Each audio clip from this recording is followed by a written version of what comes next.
was 13, I planned my death date. When I was 13, I learned that I could not afford to live past age 79. Now, it was not because of my health, not because of my genetics. It was because of a spreadsheet. This spreadsheet. So when I was 13, one day I was sitting at the kitchen table with my parents, and I made the comment that I would really like to be a history major. I didn't care about just getting a job to make money. And they looked at each other, nodded, and said, well, no, you do need to care about money, and we'll explain. So they said, first things first, the second you graduate college at age 22, you will be financially on your own. And to prepare you for that, let's think about what kind of life you might want to lead and how much it will cost. So we did just that. We opened a spreadsheet and we plotted all the numbers from my predicted salary, taxes, savings for retirement, everything, all the way down to my trash bill. And when we did that, afterwards, they said, okay, we have one more question. At what age do you think you will die? Because the currency that I would be earning my salary in, pricing my investments in, loses value over time. So we had to make sure that when I got to age 67, which is the official age of retirement in the US, that I had enough saved to live with dignity. And when we did that, I could only afford to live until age 79, 78.97 to be precise. Now, often, we hear this phrase, time is money. But before making this spreadsheet, I had never given it much thought. So today, let's go through it a bit deeper together. Food. Humans can't survive more than about 3 weeks without food.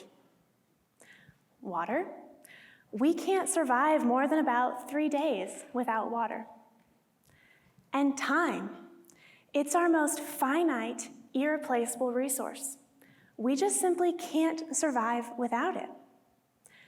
But over history, humans have created tools to help us capture these elements, reducing the effort it takes to survive, and in effect, giving us some more time. We created refrigerators to preserve food. We created water bottles to hold water. And because when we work, we trade our time and our energy for money, money has been a way for us to hold time so that we don't have to work for forever. And money can also buy us food or water and other things in the future that we might just not know yet that we need or want. But unfortunately, these tools can break. When your fridge breaks, your food spoils. When your bottle breaks, your water leaks. And when your money breaks, your time disappears. But just like we search for a fix for a fridge or a water bottle, we search for a fix for our money. And so we should ask, what exactly are we fixing? What is money? Now, for the scope of this talk, we're going to think about understanding money as simple as riding a bike. And since I cannot ride a bike, I promise you, if I can understand the fundamentals, so can you. So historically, money and currency are not the same thing. Money, it's like that food or water, that resource that can sustain us. And currency is like the container that made it easier to use. Historically, gold was money, and dollars were just the currency. But today, because most people use it as both, dollars are both money and currency. And it's really important that we make this distinction because it's led to something fundamentally broken about our monetary system today. So today, governments or the issuer of currencies often find themselves having spent more than they earned and printing more. And just like that hole makes your water bottle leak, expanding the money supply makes our currency leak time. And just over the past 25 years, we in the US have expanded the money supply by 363%. Now, over the past 54 years, by official numbers, which does not include expansion of the money supply, the US dollar has lost 87% of its purchasing power. But it's still done better than every other currency. Globally, over the past 80 years, on average every year and a half, an entire population of people have lost the time they'd saved when their currency collapsed.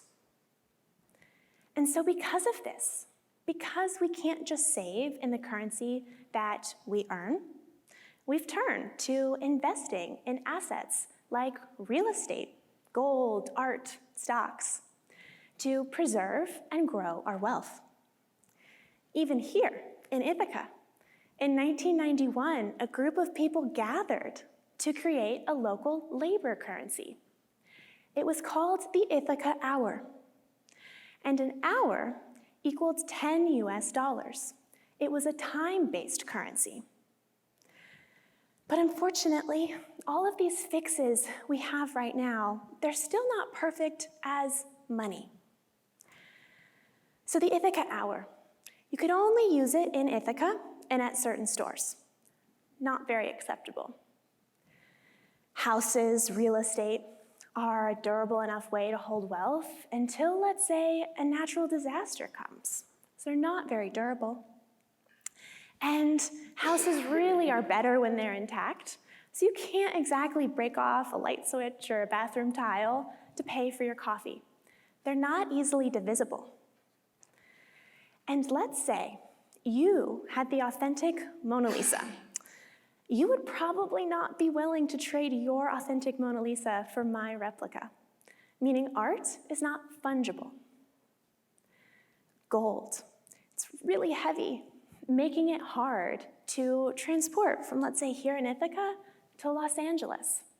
Gold is not very portable. And when there's greater demand for gold, there's greater incentive to mine more of it. So it's not definitively scarce. And furthermore, all of these fixes are still priced in a currency that leaks, whether it be the US dollar or any of the 180 currencies around the world. And so what that means is in the current game, we effectively have to earn our wealth 2 times. Once, when we work, and again, when we gamble on levels of risk or uncertainty and we invest. And we know this. 94% of Gen Z does not think the current financial system works for them. But let's just say that we do everything right.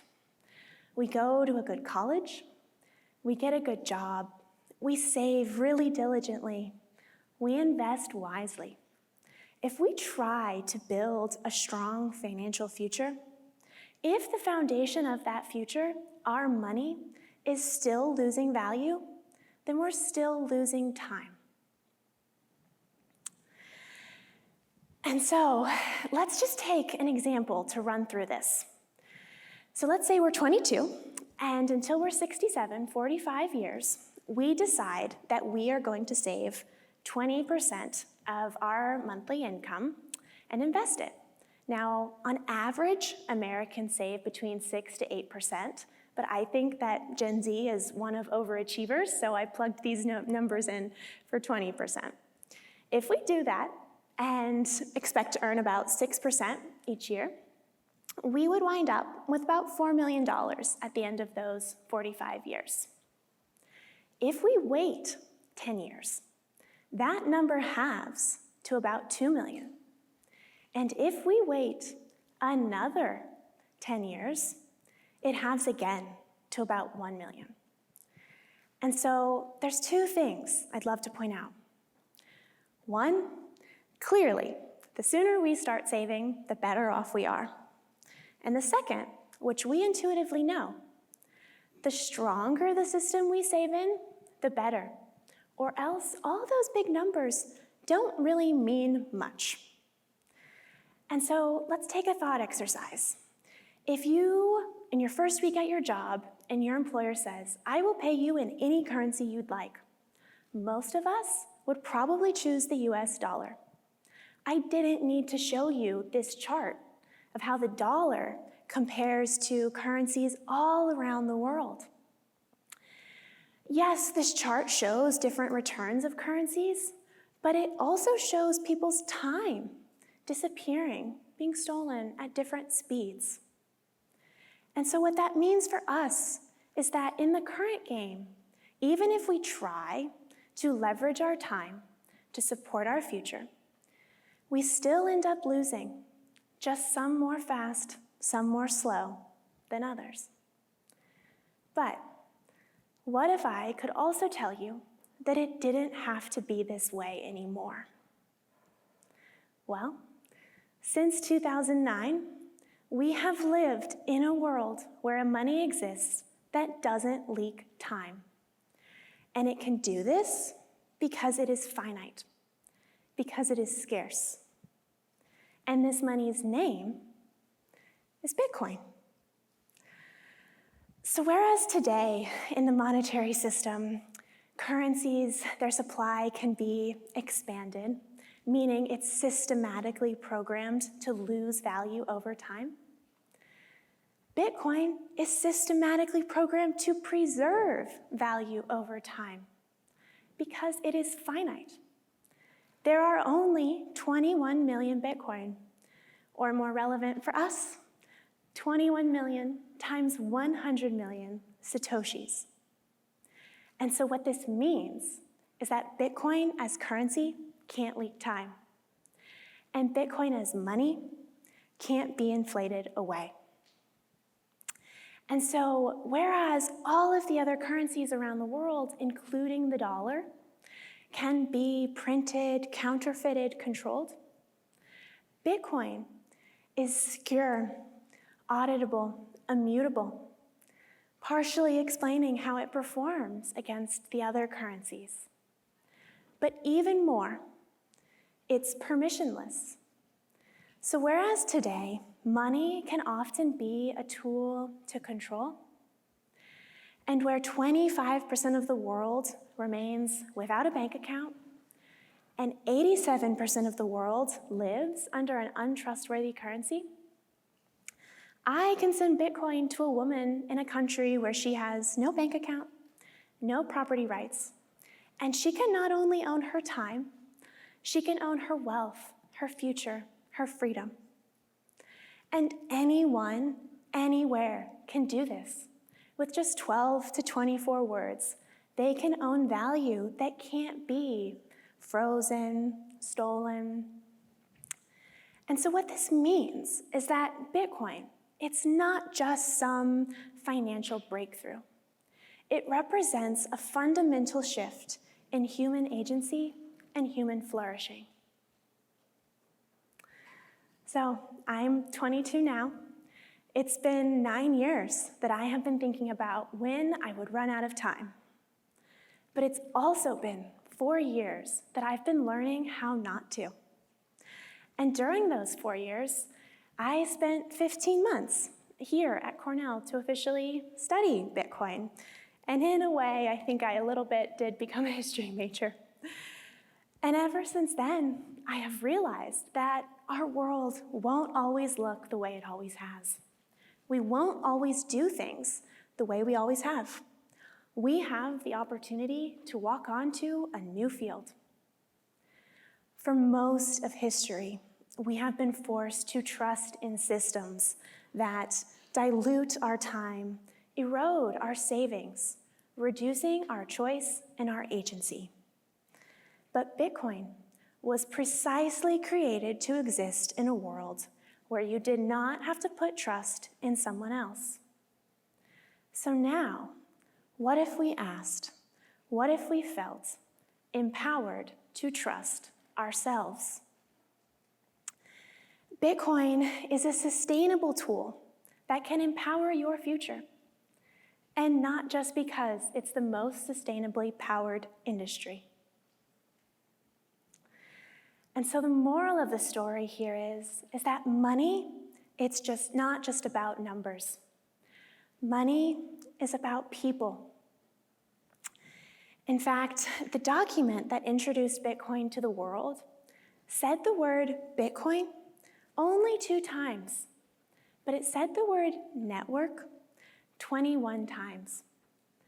Now, the longest study on happiness done at Harvard University found that the key to a good, fulfilling life, it's not wealth and it's not status, it's relationships. But if you look at all of the leading indicators of strong relationships, they're all declining. Savings affords choice. Savings affords freedom to build those relationships, to move that retirement number from 67 closer to now, to do whatever it is to you. It's freedom to write your story. For most of history, we have had to play this game where the rules are always changing, working for a money that ultimately someone else controls. But now, if you keep doing your proof of work, exerting effort and energy, and claim your ability to think critically, you can own your future. Now, our world, it's seen the greatest generation. It's even seen the silent generation. But I believe that we can be the sovereign generation if in yourself you trust. Thank you.